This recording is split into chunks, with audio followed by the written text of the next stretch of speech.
नमस्कार, प्रणाम एंड सत श्री अकाल साथियों। मेरा नाम शांत कुमार है और आप देख रहे हैं एनकेपी प्रतियोगिता 2.0।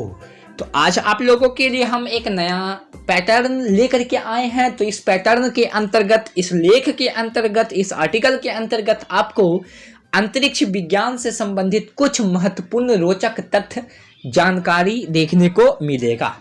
तो आइए मेरे प्यारे साथियों, इस वक्त हम लोग परिचय को देखते हैं। तो परिचय है अंतरिक्ष यात्रा या अंतरिक्ष अवलेषण, ब्रह्मांड की खोज और उनका अंतरिक्ष की तकनीकों का उपयोग तथा मानवीय अंतरिक्ष उड़ानों पर रोबोटिक अंतरिक्ष यानों द्वारा किया जाता है। इस लेख में हमने विश्व के अंतरिक्ष station UPSC, SSC, state service, NDA, CDS और रेलवे जैसे प्रतियोगिता परीक्षाओं की तैयारी कर रहे छात्रों के लिए बहुत ही उपयोगी होगा। तो आज के जो निर्देशानुसार कुछ इस प्रकार से निर्देश आया है। तो आज के इस लेख में हम लोग प्रथम प्रश्न को देखते हैं। तो प्रथम प्रश्न इस प्रकार से दी गई है, पैटर्न के हिसाब से 4 ऑप्शन हैं।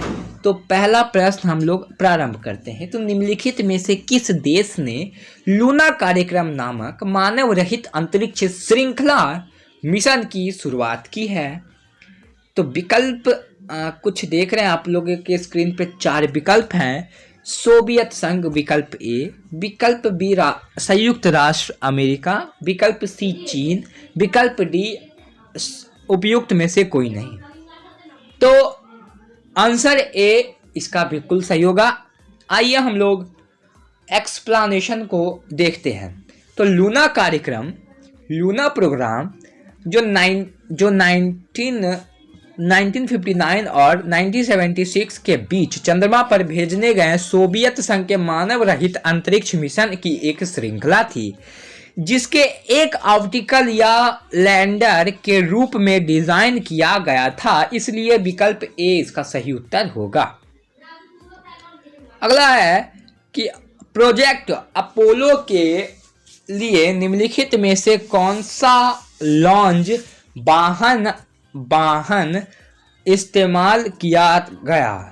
इलेक्ट्रिक रॉकेट लैंप विकल्प ए में है, विकल्प बी में है स्ट्रेंड लॉन्च वाहन, विकल्प सी में है फॉक्सन हैवी लॉन्चर, विकल्प डी में है रॉकेट लैंस टेस्ट लॉन्च। तो विकल्प बी इसका सही उत्तर हो जाएगा। आइए इसके व्याख्या को हम लोग कुछ इस प्रकार से देख लेते हैं।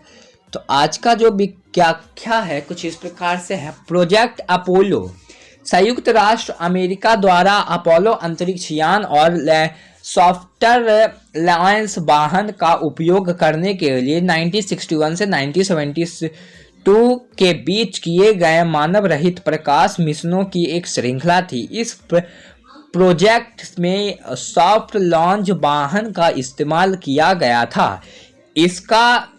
इसलिए इसका जो उत्तर है विकल्प बी सही है।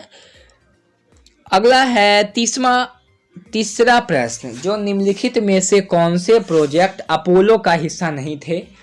नील Armstrong, Michael Collins, Yuri Gagarin या फिर ब्रज एल्ड्रिन। तो विकल्प सी इसका सही उत्तर होगा, यूरी गागरी। अब हम लोग व्याख्या को देखते हैं। तो प्रोजेक्ट अपोलो अंतरिक्ष अभियान के एक दल में नील आर्मस्ट्रॉन्ग, माइकल और कोल्ड्रन और ब्रिज एडिट थे। चंद्रमा पर चलने वाले पहला व्यक्ति नील आर्मस्ट्रॉन्ग थे। इसलिए विकल्प सी इसका सही उत्तर हो जाएगा। यूरी गागरी का व्याख्या में नाम ही नहीं है। चौथा प्रश्न आपके स्क्रीन पे आ चुका है। तो निम्नलिखित में से कौन सा कृत्रिम उपग्रह है? लैंडर बीगर, सोजूलेन, अपोलो 11 या फिर अतुलिक 1। तो विकल्प डी इसका सही उत्तर हो जाएगा। आइए हम लोग व्याख्या की ओर प्रस्थान करते हैं। लोग 3 रूस द्वारा निर्मित धरती का पहला कृत्रिम उपग्रह था। इसको 1957 में प्रक्षेपित किया गया था। इसलिए विकल्प डी इसका सही उत्तर हो जाएगा।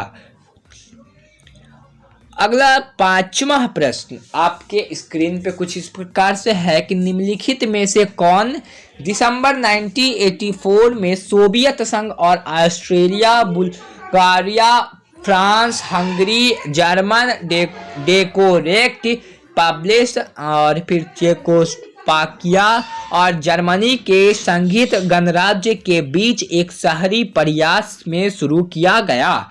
मानव रहित अंतरिक्ष यान मिशनों की एक श्रृंखला थी। तो बेगा कार्यक्रम, वेनेला मिशन, वीनस एक्सप्रेस, मैगनल अंतरिक्ष यान। तो विकल्प ए इसका सही हो गया। आइए हम लोग व्याख्या की ओर प्रस्थान करते हैं। तो बेगा कार्यक्रम दिसंबर 1984 में सोवियत संघ और Australia, Bulgaria, France, Hungary, German democratic public और जर्मनी के संघीय गणराज्य के बीच एक शहरी प्रयास में शुरू किए गए मानव रहित अंतरिक्ष यान मिशनों की एक श्रृंखला थी, जिसका इसलिए विकल्प ए सही होगा।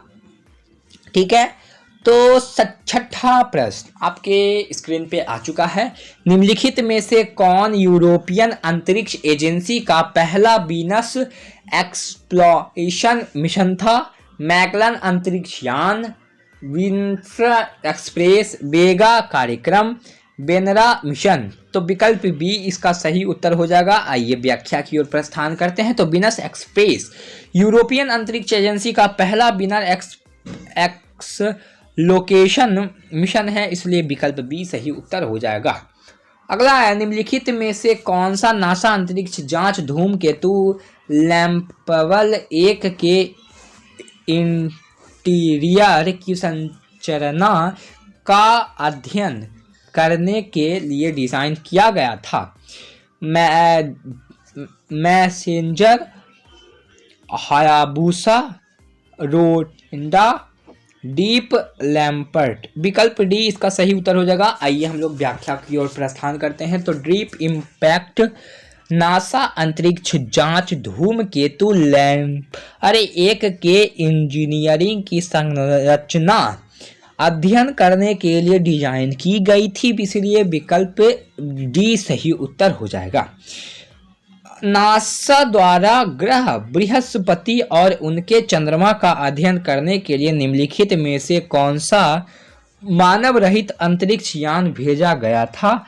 गैलीलियो, स्विसी ग्रह ए, कैसिनी, ओहुजेंस,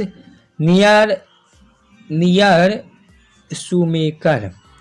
तो विकल्प ए इसका सही उत्तर हो जाएगा। आइए व्याख्या की ओर प्रस्थान करते हैं। तो गैलीलियो बृहस्पति और उनके चंद्रमा का अध्ययन करने के लिए नासा द्वारा भेजे गए मानव रहित अंतरिक्ष यान था, इसलिए ए विकल्प इसका सही उत्तर हो जाएगा। आइए हम लोग आगे बढ़ते हैं। तो अंतरिक्ष भारतीय अंतरिक्ष अनुसंधान संगठन के चंद्र सर्वेक्षण कार्यक्रम के अंतर्गत द्वारा चंद्रमा की तरफ कूच करने वाला भारत का पहला अंतरिक्ष यान कौन है? मंगलयान कार्यक्रम, चंद्रयान कार्यक्रम और विकल्प ए या विकल्प दोनों डिस्कवरी कार्यक्रम। तो विकल्प बी इसका सही उत्तर हो जाएगा। आइए विश्लेषण की ओर प्रस्थान करते हैं।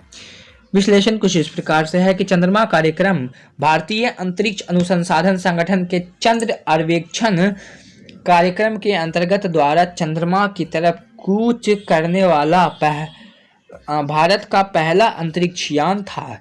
इस अभियान के अंतर्गत एक मानव रहित यान को 22 अक्टूबर 2008 को चंद्रमा पर भेजा गया और यह 30 अगस्त 2009 तक सक्रिय रहा, इसलिए विकल्प बी इसका सही उत्तर हो जाएगा।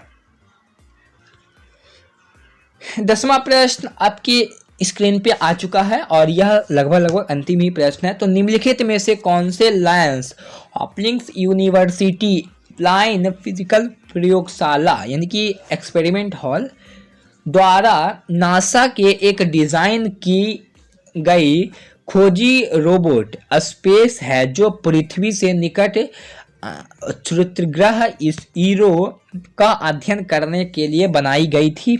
कैप्टन गैलीलियो, नियर सुमेकर सूर्य ग्रह, ए विकल्प सी इसका सही उत्तर हो जाएगा। आइए इसकी व्याख्या की ओर प्रस्थान करते हैं। तो नियर एकर John Hopkins University Applied Physical प्रयोगशाला द्वारा नासा के लिए डिजाइन की खोज रोबोट स्पेस है जो पृथ्वी से निकट इस ईरो का अध्ययन करने के लिए बनाई गई है, इसलिए विकल्प सी इसका सही उत्तर हो जाएगा।